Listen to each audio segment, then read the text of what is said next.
existence hangs upon the nature of the human beings in that existence. Whatever is going on inside of that person will be reflected in the world around us. The individual is the focal point of transformation in our path. Okay, and this is what I understood from the statement by Jung, which is that the entire world, everything in existence hangs upon a thread, a fine thread.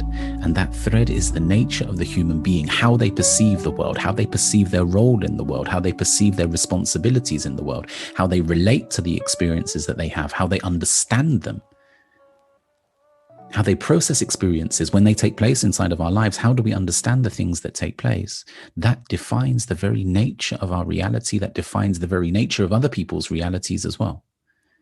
So therefore, by means of Islam, by means of personal transformation, by means of changing that which you perceive in the world around you, changing the way that you understand your experiences, seeing the Almighty moment by moment, realizing that everything that has been created comes from Him. It is not arbitrary. It's not random.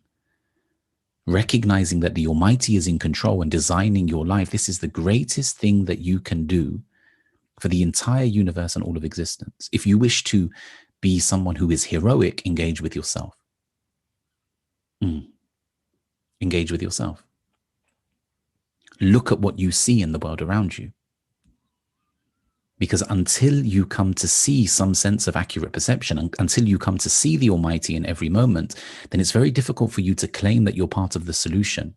Really, you're part of the problem. Let's say we act from a place of inner turmoil, of inner angst, of inner anger, of frustration, of stress. And we go out into the world, even with the best of intentions, trying to do something good, but inside we're still, on fire. Really, we just compound the ignorance. We pour more fuel onto the fire. The fire gets bigger and bigger. The greatest thing that a human being can do is to engage with their inner condition, is to transform themselves.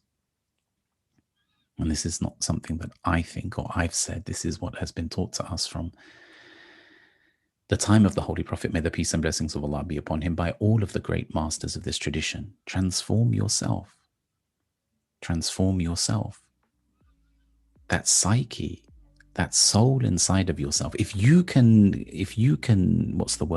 activate perhaps, if you can awaken the latent potential inside of you for beauty, for good, for service, for contribution to the universe, then you could transform everything. You could do things which are just unbelievable, which we could never get our head around. But if you don't watch that psyche, if you don't watch that soul, if you don't watch that self, and when we speak of the self, we're talking about the all-encompassing self, not just the beauty inside of you. And that's there, isn't it? There's fitra. Who mentioned that? Alif said that. There's fitra. There's this natural, primordial beauty inside of yourself. That's there, no question. But the Holy Prophet, may the peace and blessings of Allah be upon him, also said that shaitan runs through the veins of Bani Adam. That there's darkness inside of you too.